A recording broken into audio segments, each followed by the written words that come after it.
Advanced Functions. Grade 12. Unit 1.4. Transformation, Sketching Graphs of Functions. In this video, you will learn how to apply transformations to the parent functions and sketch the graph of the transformed function. We will treat all variables as real numbers. Complex numbers are not covered in this video. Transformation investigation. The general equation of a transformed function is y equals a f of k times x minus d plus c, where a, k, d and c are real numbers. In this investigation, you will take a closer look at the role of the parameters a, k, d, and c in function transformation. Here are graphs of 6 different parent functions. Let's change the value of each parameter at a time and see how it affects the graphs of the parent functions. The default values before the transformations are as follows: a and k are 1, d and c are 0. Here we have changed a to -1. All graphs are reflected in the x-axis. Here a is 2. The graphs are reflected back and stretched vertically by a factor of 2. A is -2. Now the stretched vertically graphs were reflected in the x-axis again. Let's change a to -0.5. The reflected graphs are vertically compressed by a factor of 0.5. So, we can conclude that when a is a negative number, the graphs are reflected in the x-axis. When the absolute value of a is greater than 1, the graphs are stretched vertically by the factor of the absolute value of a. When the absolute value of a is less than 1 and greater than 0, graphs are compressed by the factor of the absolute value of a. Remember this, the parameter a is responsible for the vertical stretching and compressing, and reflecting on the x-axis. Now, let's set a back to its default value, and change only c to -1. The graphs are translated 1 unit down. C is 2. Now all graphs are translated 2 units up. The conclusion is that C translates the graphs the absolute value of C units up or down depending on the sign of C. Let's return C to 0 and change D to -1. The graphs are translated to the left for 1 unit. What will happen if we change D to 2? You were right if you said the graphs would translate 2 units to the right. So, D translates the graphs to the right or left depending on its sign. If positive, then to the right; negative, to the left. D is 0 now. Let's change the last parameter k to -1. The graphs are reflected in the y-axis. Here k is 2. The graphs are reflected back and compressed horizontally twice. K is -2. Now the horizontally compressed graphs were reflected in the y-axis again. Let's change k to -0.5. The reflected graphs are horizontally stretched twice. So, k reflects graphs in the y-axis when it's a negative number, exactly what parameter a did in the x-axis. However, if you assign the value of a, which stretches the graphs, to k, the graphs will be compressed. When the value of a compresses, the same value k will stretch the graphs. Conclusion about k: when k is negative, the graphs are reflected in the y-axis. When the absolute value of k is more than 1, the graphs are compressed by the of 1 divided by the absolute value of k. Finally, when the absolute value of k is between 0 and 1, the graphs are stretched by the factor of 1 divided by the absolute value of k. It is obvious that when a is 0, the transformed graph is a straight line y equals c, and when k is 0 and 0 is in the domain of the parent function, the transformed graph is a point with coordinates 0 and a times f of 0, plus c.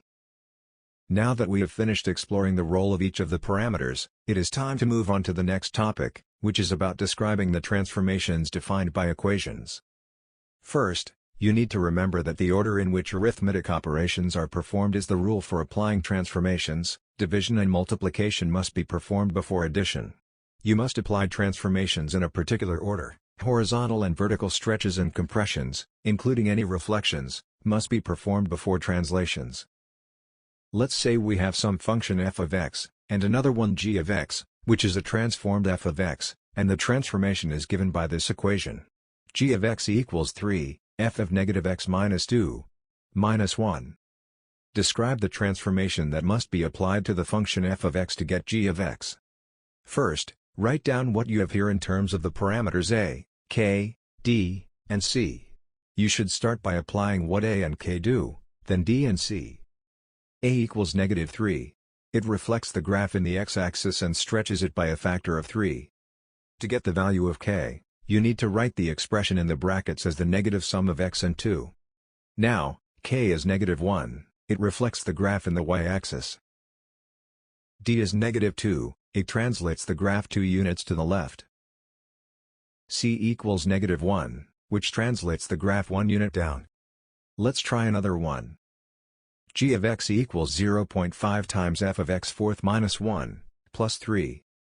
Here again, you can clearly see a and c, but the expression in brackets doesn't look like what you would like to see. Since d is not 0, you need to get rid of the coefficient of x. So, replace the expression with the product of 1/4 and x minus 4. Now you can state all parameters. A is 0.5, it compresses the graph vertically. K is 1/4. Since k is between 0 and 1, it will stretch by the factor 1 divided 1/4, which is 4. D is 4, it will translate the graph to the right for 4 units. And finally, C is 3, it will translate 3 units up. Now, it's time to move on to the next topic, implementation of what you have just learned, applying transformations to sketch a graph. When a transformation is done, all points of the original graph will have the associated points they were transformed into. All points will participate in stretching, compressing, reflecting, and translating processes, and as a result, each point with the coordinates x and y will be transformed to the point with coordinates x divided by k plus d, and ay plus c. Let's bring here our transformation example from the previous topic and apply it to f of x equals x squared. G of x equals negative 3, f of negative, x plus 2, minus 1. Create a table for mapping the original points onto transformed points. For each x coordinate, you should evaluate the expression, x divided by k, plus d.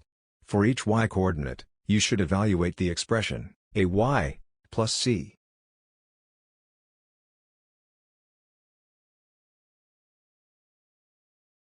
Here are the results. Now, you can use those points to sketch the graph of the transformed function. Now try another question. The point with coordinates 1 and 2 is on the graph of this function g of x equals 0.5 times f of the product of 1/4 and x minus 3, plus 3.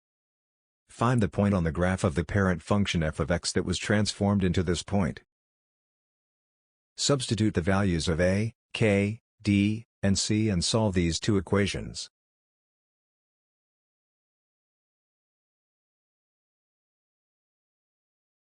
The point on the graph of the parent function has the following coordinates, negative 0.5 and 2. The last topic is about determining an equation given the graph of a transformed function. Determine an equation for the transformed function and state the domain and range of the transformed function. The graph of f of x equals the square root of x is stretched vertically by a factor of 4, reflected in the x-axis. Shifted 3 units to the left.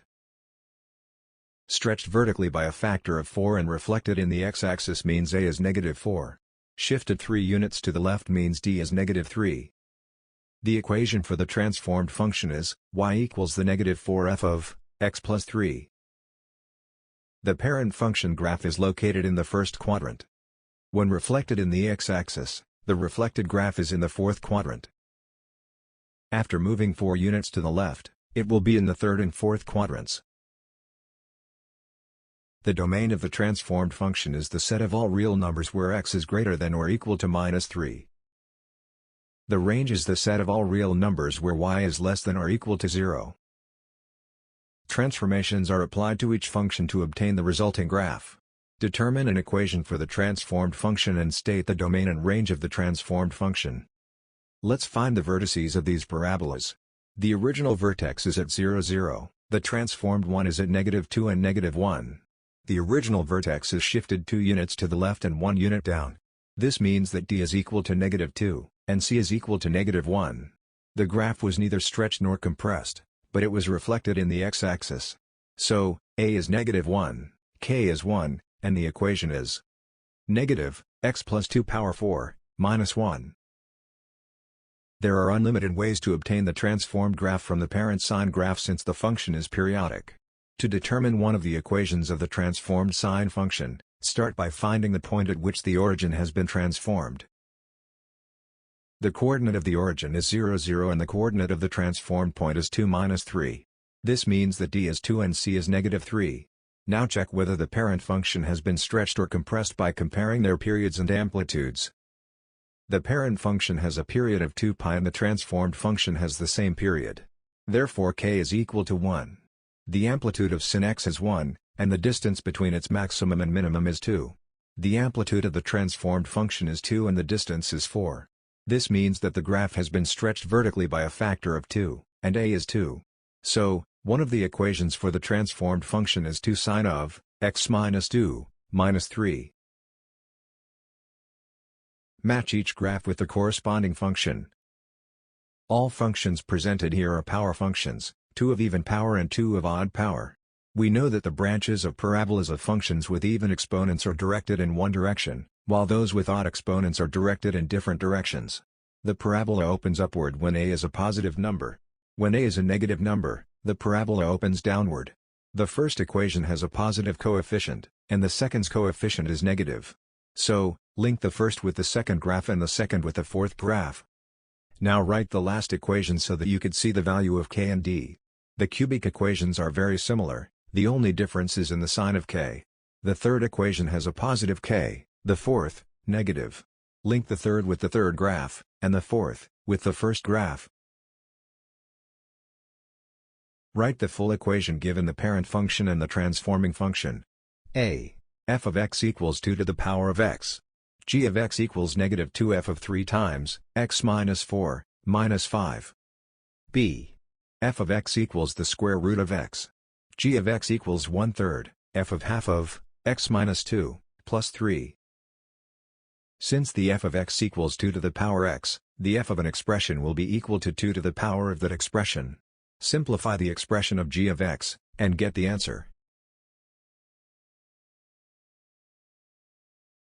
The solution for B in all similar questions is the same. Evaluate f of the given expression, then simplify g from x.